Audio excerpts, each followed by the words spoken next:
ለካስ ለዚህ ነው ጀርባው ይጠና የሚባለው። በጣም ደስ ይላል። ከተማው በራሱ ሙዚየም ነው።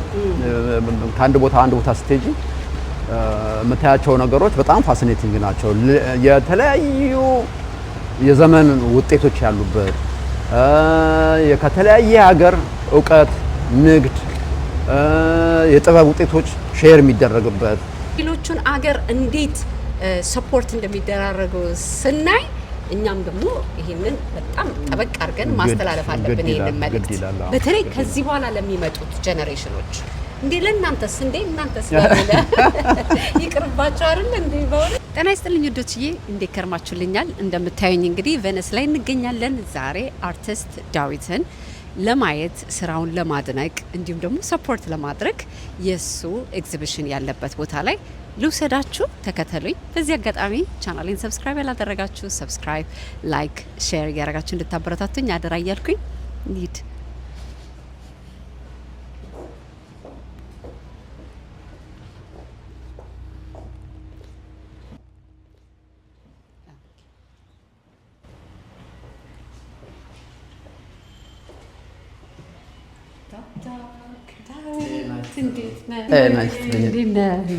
እንዴት ነሽ? ሰላም ነሽ ወይ? ሁሉ ሰላም ይመስገን። አዎ። ዝግጅታችሁስ እንዴት እየሄደ ነው? አሪፍ ነው። በተለይ ላስት ዊክ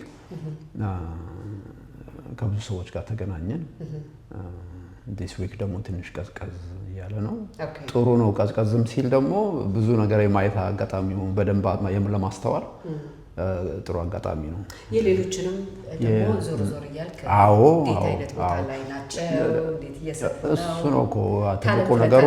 አዎ ይሄ ቤናለው ማለት እንግዲህ የስንት ሀገር የብዙ ሀገር ፓቪሊዮኖች አሉበት ዓለም ላይ ትልልቅ አርቲስቶች ሶሎ ሾው የሚያሳዩበትም ወቅት ነው። ስለዚህ ብዙ የሚታየው አያልቅም። ያልጨረስኳቸው በጣም ብዙ ግብዣዎች አሉና እነሱን ቀስ እያልኩኝ እዚህ ለሬሲደንሲ ስለመጣው አርት ሬሲደንሲ ፕሮግራም ጠዋት እሱን እያደረኩ ከሰዓት ደግሞ አንድ ኤግዚቢሽን ሁለት ኤግዚቢሽን እየሄድኩ እያየሁ እንደዛ እያደረኩ አለው። ቆንጆ ነው። በጣም ደስ የሚል ኤክስፒሪየንስ ነው። አርቲስት ዳዊት እርግጠኛ ነኝ ብዙ ሰው ያውቃል። እኔ ሳሊ ዳዊት አበበ እባላለሁ። ምኖረው አዲስ አበባ ኢትዮጵያ ነው። እዚህ ቬነስ ጣሊያን የመጣሁት ለሬሲደንሲ ፕሮግራም ነው። 2 ወር ቆያለሁ። ሁለት ወር በመቆይበት ቆይታ ውስጥ የምሰራቸው ተጨማሪ ስራዎች ተጨምሮ ከሬሲደንሲ ፕሮግራሙ በኋላ ኤግዚቢሽን አለኝ ማለት ነው። በኋላ እንዴት አወቀው ይሄንን ፓሽን ይሄንን ትልቅ ታለንት? እኔ እንግዲህ በልጅነቴ እንግዲህ መዋለ ህጻናትም ከመግባቴ በፊት ጎረቤቴ አርቲስት ነበረ። እንግዲህ እሱ ጋር በሚሄድበት ጊዜ እሱ ስቱዲዮ በቃ አይ ቲንክ በዛው ገባው መሰለኝ፣ በዛው ተሳብኩኝ፣ በዛው ስዕል ውስጥ ገባሁ ማለት ነው። እንደዛ ነው አጀማመሬ፣ እንደዛ ነው። ከዛ ግን አርት ስኩል አንድ 5 ዓመት ሳመር ኮርስ ወስጃለሁ።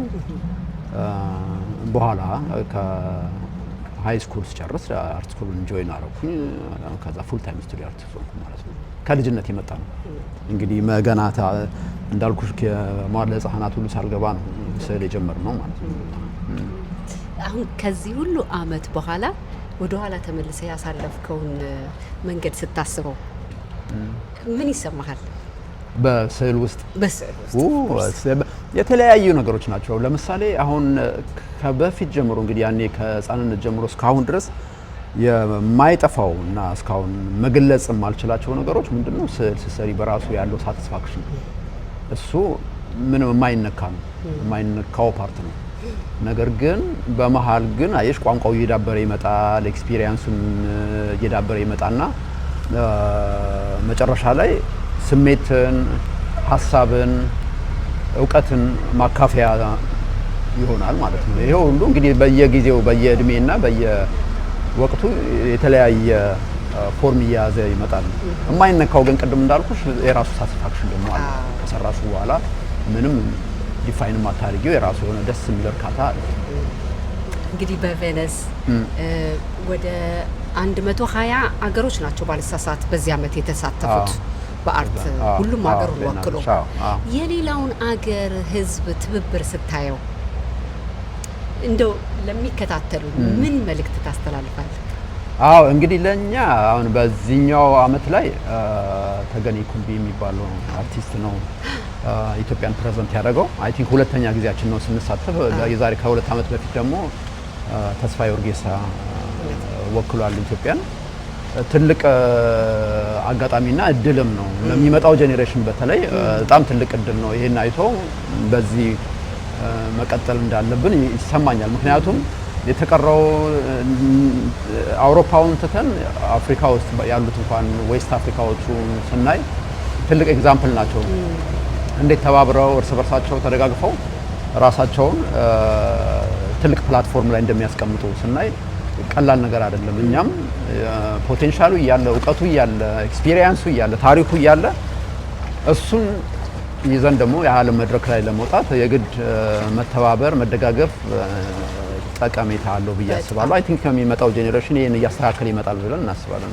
ቬነስ ላይ በአርት አገርን ወክሎ መሳተፍ በጣም ትልቅ ኩራት ነው እንደ ኢትዮጵያዊ። ልክ ነው ለኛ የኛም ሀገሮች አርቲስቶች መተው ተሳትፈውልን ታለንታቸውን አሳይተው እዚህ ቦታ ላይ መተን በዚህ አጋጣሚ በተለያየ ኢሮፕ የምትኖሩ የኔ ተከታታዮች ቤተሰቦች ይጠቅማል ትራቭል ማድረግ ይችላሉ ብላችሁ ለምትሉ ሁሉ ይሄንን ሼር እንድታደርጉ ይሄንን መልእክት እንድታስተላልፉ ከየትኛውም ኢሮፕ በድግ ብላችሁ ልምጣ ብላችሁ ብትሉ ከአንድ ሰዓት ማክሲመም ከ3 ሰዓት በላይ ፍላይት የለምና የሌሎቹን አገር እንዴት ሰፖርት እንደሚደራረጉ ስናይ እኛም ደግሞ ይሄንን በጣም ጠበቅ አድርገን ማስተላለፍ አለብን። ይሄንን መልእክት በተለይ ከዚህ በኋላ ለሚመጡት ጄኔሬሽኖች እንዴ ለእናንተስ ባለ ይቅርባቸው አይደል እንዴ ባለ ከኛ አገር ካልቸር ጋር ምን አስተዋልክ? ሊመሳሰል የሚችል የቀረልህ ነገር አለ ወይ?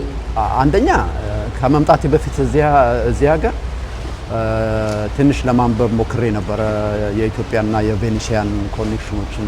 ኢትስ ቬሪ ፋሲኔቲንግ ነው። እኛ ብዙ ጊዜ የምናውቀው እስከማውቀው ድረስ የጣሊያንና ኢትዮጵያ ሲባል ከአድዋ ጀምሮ ያለውን ታሪክ ነው የምናውቀውና ከአድዋ በፊት የነበረው ደግሞ ቬኒሲያንና ኢትዮጵያ የነበራቸውን ሪሌሽንሺፕ ስናየው ጥልቀት የነበረው ነው። አንደኛ በሃይማኖት ጋር በተያያዘ ከቶፖግራፊ ጋር ከዚህ ከማፕ ጋር በተያያዘ ያለው ሁኔታ ከስነ ጥበብ የኢትዮጵያን ስነ ጥበብ ውስጥ ደግሞ ብራንኮሊዮ ነው የሚባል አርቲስት በ12ኛው በ16ኛው ክፍለ ዘመን አካባቢ የመጣ አርቲስት ነበር። እንደዚህ አይነት ሪሌሽንሺፖች የነበሩበት ነውና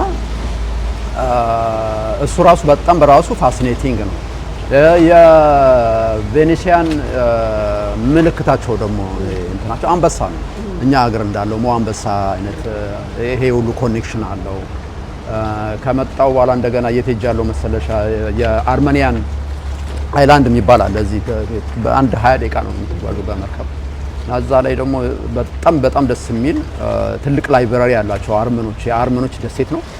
እዛ ላይ የኢትዮጵያ ፔንቲንግ በ16ኛው በ17ኛው ክፍለ ዘመን የተሰጣቸው ባይብሎች እነዚህ ሁሉ አርካይቭ ያደረጓቸው እንትኖች አሉና ብዙ ኮኔክት የሚያደርጉት ነገሮች አሉና I find it really interesting። በጣም ደስ የሚል እንትን ነው። ከዚህ በኋላ ደግሞ በአዲስ ስራ በአዲስ ኤነርጂ በአዲስ ጥበብ ለመምጣት ይህንን ቦታ እንዴት ነው ላንተ ለክሪኤቲቪቲ ያግዘኛል ብለህ ታስባለህ? በሚገባ። ምክንያቱም አንደኛው የመጣውበት ዋናው ዓላማ አርቲስት ሬሲደንሲ ፕሮግራም ነው።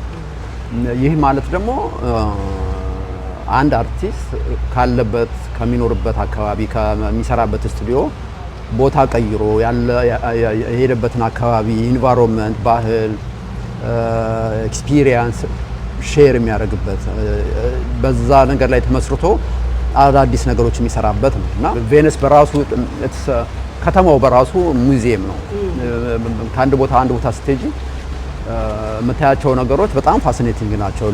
የተለያዩ የዘመን ውጤቶች ያሉበት ከተለያየ ሀገር እውቀት፣ ንግድ፣ የጥበብ ውጤቶች ሼር የሚደረግበት በዛ ያደገ ሀገር ነው። ሀገሩ በጣም ሪች ነው በዚህ ላይ እና ብዙ ነገር እንደሚሰጠኝ ተስፋ አደርጋለሁ። ስታስረዳኝ ውስጤን እየነካኝ ነበር እያዳመጥኩኝ የነበረውና አሁን እዚህ ጋር ለሚከታተሉ ሰዎች አጠር አድርጌ ለመግለጽ ያክል እንግዲህ ይሄ እነዚህ ስፔሲፊክ እዚህ ቬነስ ላይ ያቀረብኳቸው ስራዎች ከሁለት ሲሪሶች የተውጣጡ ናቸው። አንደኛው ጀርባ ወይም ባክግራውንድ ከሚለው ነው። ሁለተኛው ደግሞ ቤርፉት ወይም ባዶ እግር ከሚሉት ስራዎች የተውጣጡ ናቸው። የዚህ ኤግዚቢሽን ታይትል ብላክ ቦክስ ወይም ጥቁር ሳጥን የሚል ነው። ስፔሲፊክ እንግዲህ እነዚህ ሶስት ስራዎች የጀርባ ሲሪሶች ናቸው እና ጀርባ የሚለውን ነገር እንግዲህ የዛሬ 10 ዓመት ነው የጀመርኩት የሰው ልጅን ከጀርባ መሳል ማለት ነው። ለኔ ጀርባን በምሰራበት ጊዜ የነበረው የመጀመሪያ ጥያቄ ታሪክ ጋር አይደንቲቲ ካልቸር ጋር በተያያዘ ነው። እንግዲህ ጀርባ ማለት እንግዲህ ሁላችንም ተወልደን እስካሁን እስከደረስንበት ኢንዲቪጁዋሊ ሌየር ባይ ሌየር ያመጣናቸው የተማርናቸው ከአካባቢያችን፣ ከቤተሰባችን፣ ከትምህርት ቤት፣ ከሀገራችን የተማርናቸው እነዛን ሁሉ ነገሮች ሰብስበን ነው ማንነት የሚለውን ነገር የምንገነባው እና ከዛ እንጀምራለን። ከማንነት ጀምረን ከዛ በኋላ ደግሞ ወደ ኮሌክቲቭም ማድረግ እንችላለን። እንደ ሀገርም የሚነሳ ነገር ነው። ይሄ ኤግዚቢሽን ሀገር ውስጥም ሲታይ ውጭም አውሮፓ መጥቶ ሲታይ የራሱ የሆነ ምልከታ ሰው የራሱ የሆነ ኢንተርፕሪቴሽን አለው። ምክንያቱም ሁሉም ሰው የራሱ ኤክስፒሪየንስ ስላለው ማለት ነው። እንግዲህ በእኛ ሀገር ኮንቴክስት ስወስደው ከታሪክ ጋር የጠየኩበት ነው። ከኖሌጅ እውቀት የሚለው ታሪክ የሚለው ካልቸር የሚለውን እነዚህ ነገሮች እጠይቅበታለሁ። በውስጡ ምንድነው የዚህ ስራ ፕሮሰስ ወይም ሂደቱ የስራ ፕሮሰሱ ከውስጥ እንደዚህ የምታያቸው ቴክስቸሮች ከውስጥ የተማሪዎች ደብተር አለ። የተማሪዎች ደብተር የመዋዕለ ሕፃናት፣ የኤሌመንተሪ ስኩል፣ ሃይ ስኩል፣ የዩኒቨርሲቲ ተማሪዎች የሪሰርች ፔፐር ምናምን እነዛ ሁሉ አሉ። ሌየርሶች ናቸው፣ እውቀቶች ናቸው። እኛ ራሳችን የገነባንባቸው ናቸው እና ለስራው በራሱ ዌይት ይሰጠዋል። ከማነሳቸው ቶፒክ ጋር ሪሌትድ ይሆናል። የዛ አይነት ስሜት አለው እና ምልሽ እንደየእንትኑ ነው እንደየሰውና እንደየአካባቢው ኢንተርፕሪቴሽኑ ይለያያል። ግን አዘ ሂውማን ቢንግ የኔ ኤክስፒሪየንስ ወይም የኔ ፕራክቲስ ነው። በጣም ደስ ይላል። በጣም ደስ የሚል ትርጉም ነው። ጀርባ ለካስ ማለት የሰው አይደንቲቲ የሰው ማንነት እንደሆነ አላውቅም ነበር። አሁን ካንተ ነው የሰማሁት። አየህ አርት ላይክ እኛ የተረዳ ነው አለ ከዛ ሊያስተላልፉት የፈለጉት መልእክት ደግሞ ስንሰማ አፋሽን ያደርገናል። ቪዥዋሊ ደግሞ አልለመድንም። እኛ ሁሌም ተነስተን እንግዲህ የምናየው ፊታችንን በመስታወት ፊታችን ነው። ጀርባችን ጊዜ አንነካውም አናየውም። ለካ ስለዚህ ነው ጀርባው ይጠና የሚባለው። በጣም ደስ ይላል። መጀመሪያ ጊዜ እንግዲህ አንድ የሚታወቀው የማውቀውን አንድ ፐርሰን ከጀርባ የሰራሁትን አፄ ምኒልክን ነው። የአፄ ምኒልክ ምስል ነው። ከጀርባ ከፊትና በሳይድ በኩል አይቻቃለሁ። ከጀርባ አላየሁትም። ግን ጀርባ በራሱ ቅድም ካነሳዋቸው ነገሮች ጋር ከታሪክ ጋርም ልናየው እንችላለን። ከብዙ ነገር ጋር አያይዘን ከታሪክ ከማንነት ከምን ጋር አያይዘን ብዙ ነገር ልንል እንችላለን። እነዚህ የምጠቀማቸው ኤሌመንቶች የሜሴንጀር ስዊች ኦፍ ነው እንትን ዴይሊ የምንጠቀምባቸው ስልካችን ላይ ያሉ አዳዲስ ቋንቋዎች ናቸው። ቋንቋ ነው አዲስ እየመጣ ያለ ዩኒቨርሳል የሆነ ሲምቦሊክ ቢሆንም ቋንቋ ነው። ኦሪጂናል ዶክመንቶች ናቸው። አዎ ቅድም እንደነገርኩሽ ነው። እነዚህ ከስሩ ሁሌም አሉ ሌርሶች አሉት። የነዚህ ደብተሮች የጥናት ወረቀቶች አሉ። የመዋዕለ ሕፃናት የተማሩበት ያ ሲንስ ዘ ቢጊኒንግ እንዴት አድርገን ኤክስፒሪየንስ እንደምናደርግ ኤክሰርሳይዝ እንደምናደርግ እንዴት እንደምንማር ከሱ ጋር ከእውቀት ጋር ይያዛል። ከባህል ጋር ከካልቸር ጋር ይያዛል። ኦል አባውት ኖሌጅ ነው አይደለም። ፕራክቲስ ነው የምናደርገው። ሁሌም አዳዲስ ነገር በሄድን ቁጥር ባየን ቁጥር አዳዲስ ነገር ነው የምንጨምረው እና ስዕሎችም ላይ እነሱ ነገሮች አሉ ማለት ነው። እና እነዚህ ኤሌመንቶች አንዳንዴ ከውስጥ የሚሸፈኑ አሉ። ምክንያቱም ሁሌም ኤክስፒሪየንስ የምናደርጋቸው ነገሮች ከኋላችን ነው የሚቀመጡት። ከዛ በኋላ ነው ምን መንዝራቸው። ስለዚህ አንዳንድ የመተዋቸው ፓርቶች አሉ ያው እንዲታዩ ሴንስ እንዲሰጡ እንደዛ አድርጌ የምተዋቸው አሉ። በተቀረ ብዙ ይሸፈንና የኔን አዲስ ሂስትሪ አዲስ እንትን ነገር ነው የምጨምርበት ልለው የምፈልገው ነገር ወደ ቶፒኩ እመጣለሁ። የዚህ ኤግዚቢሽን ከሁለት ሲሪሶች የተውጣጡ ናቸው፣ ጀርባና ቤርፉት። ይሄኛው ክፍል እንግዲህ አሁን ቤርፉት ወይም ደግሞ ባዶ እግር ብዬ ከሰየምኩት ስብስብ ውስጥ የተሰሩ ናቸውና እንግዲህ በእኛ ሀገር ኮንቴክስት ስንወስደው ራሱ ባዶ እግር ማለት እንግዲህ ሰውነታችንን ከምድር ጋር የሚያገናኝ አንድ የአካላችን ክፍል ነው። ናቹራሊ አሁን ሞደርን በሚባለው ዘመን ግን አይ ቲንክ ሞስት ኦፍ ታይም ዊ አር ዲስኮኔክትድ። ጫማ እናደርጋለን፣ ምን እናደርጋለን እንደዚህ እና ሳይንቲፊካሊ እንደዛ ነው። በእኛ ሀገር ኮንቴክስት ስንወስደው ግን ባዶ እግር ማለት በራሱ የማንነታችን የቪክትሪ ምልክታችን ነው። በሃይማኖቱ ስንሄድ ደግሞ ሰው የምናከብርበት ነው። ቤተክርስቲያንን ጫማ አውልቀን ነው የምንገባው። ይሄ ሁሉ የምናውቀው እንግዳ ቤት ስንሄድ አውልቀን ነው የምንገባው። ይሄ ሁሉ ትልቅ ሚኒንግፉል የሆነ ነገር ነውና የአድዋ ጦርነት በባዶ እግር ነው የኛ ወታደሮች ያሸነፉት በጊዜው። አበበ ቢቂላ ሮም በ42 ኪሎ ሜትር በባዶ እግር ነው የሚሮጠው። ይሄ ሁሉ ለኛ ሀገር ስፔሲፊክሊ ለኛ ሀገር ትልቅ ትርጉም አለው። እኔ ደግሞ እንዳልኩሽ የሰው አካል ላይ እንደ መስራቴ መጠን በእያንዳንዱ ጊዜ የሰውን አካል ልክ እንደ ቮካብለሪ እንደ ቋንቋ በመጠቀም የሚሰማኝን ጥያቄ የማያቸውን ነገሮች ኤክስፕረስ አድርግበታለሁ። እዚህ ላይ እንደምታየው ዓለምን ግራውንድድ አድርጌዋለሁ፣ መሬት ላይ ለማስቀመጥ ሞክሬያለሁ። እነዛ የምታያቸው የገዳም ሰዎች ናቸው፣ የማሳይ አካባቢ የሚገኙ ሰዎች ናቸው። ፓፐር ከመጋዚን ላይ ቆርጬ ያወጣኋቸው ናቸው። እዚህ እኔ የምፈጥረው ዓለም ላይ እንትን አደርጋቸዋለሁ፣ በምፈልገው መንገድ እንትን ለማድረግ ሞክራለሁ። በጣም ትልቅ ትርጉም አለው በእውነት። አሁን ስትናገረው የሆነ በቃ የሆነ ውስጥን ይነካል። እውነት ነው። ባዶ እግር ለኛ በጣም ትልቅ ትርጉም አለው ለኛ ለኢትዮጵያኖች። እውነትን ነው። ከጸሎት ጀምሮ እስከ ጦርነት ጀምሮ እስከ ስፖርት በሁሉንም ነገር የሚዳስስ ነው። ከዛ ናቹራሊ ደግሞ በቃ we are connected with ከምድር ጋር በተለይ ከዛ ደግሞ ሞባይል ቢንግ ነን እኛ ተንቀሳቃሽ ፍጥረቶች እስከመሆናችን መጠን እግራችን የሚያንቀሳቅሰን ብዙ ቦታ የምንረግጠው የምንሄደው ይሄ ሁሉ ነገር ለኔ ቋንቋ ነው፣ በቃ መናገሪያዬ ነው እና ትልቅ ምልክት ነው ብዬ ነው የማስበው። በጣም ደስ ይላል በእውነት በጣም እኔ በጣም ተጠቅሜበታለሁ በመምጣቴ። ባለፈውም ተገኔ ጋር ተገናኝተን ነበረ። አሁን ደግሞ እዚህ መጥቼ ደግሞ ስራህን በላይክ በተለያየ ሶሻል ሚዲያ ከማቀህ በላይ ደግሞ እዚህ መጥቼ ደግሞ ታለንትህን አይቼው እኔ በጣም ተጠቅሜበታለሁ፣ በጣም ተመግቤበታለሁ። ደስ ይላል። በርቱ።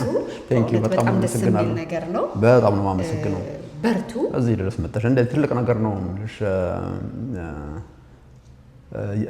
መለመድ ያለበትም ነው ብዬ አስባለሁ። በተለያየ ሀገር ያለው የኢትዮጵያ ዲያስፖራ አይ ቲንክ ሙዚቃ ኮንሰርት ሲኖር ሄዶ እንደሚያበረታታው ፊልም እንደሚገባው ሁሉ እንደዚህ አይነት ቪዥዋል የሆኑ ነገሮች የስነ ጥበብ ውጤቶችን በሚደረጉበት ጊዜ እነዚህን ነገሮች ማዳበሩ ትልቅ ነገር ነው ብዬ ነው የማስበው። ምክንያቱም አንድ የእውቀታችን አካል ነው። ስለዚህ እነዚህ ነገሮች ቢለመዱ ጥሩ ነው። በጣም ለምታደርጊው ለዚህ ኮንትሪቢዩሽን ደግሞ በጣም ትልቅ ክብርና አድናቆት አለኝ። በጣም ነው አመሰግናለሁ ዳዊት። በጣም እናመሰግናለን በእውነት ስለሰጠህን ታይም። ከእንግዲህ አይ ነው ከተለያዩ ቀጠሮች መሀል ለኛ ደሞችን ሰዓት ስለሰጠህን እዚህ ጋር ደግሞ በተከታታዮቼ ስም በጣም አክብሮቴን ምስጋናዬን አቀርባለሁ። በርታ። በዚህ አጋጣሚ አሁንም በድጋሚ በተለያየ በኢሮፕ ያላችሁ መታችሁ እንድትጎበኙ እንግዲህ ከተጀመረ ወር ሊሆነው ነው። እስከ ኖቬምበር ድረስ ነው የሚቆየው። አሁን ከፊት ለፊታችን ቫኬሽን ታይም ነው። የተለያየ ሀገር የምትሄዱበት የተለያየ ቦታ የምትጎበኙበት ነው።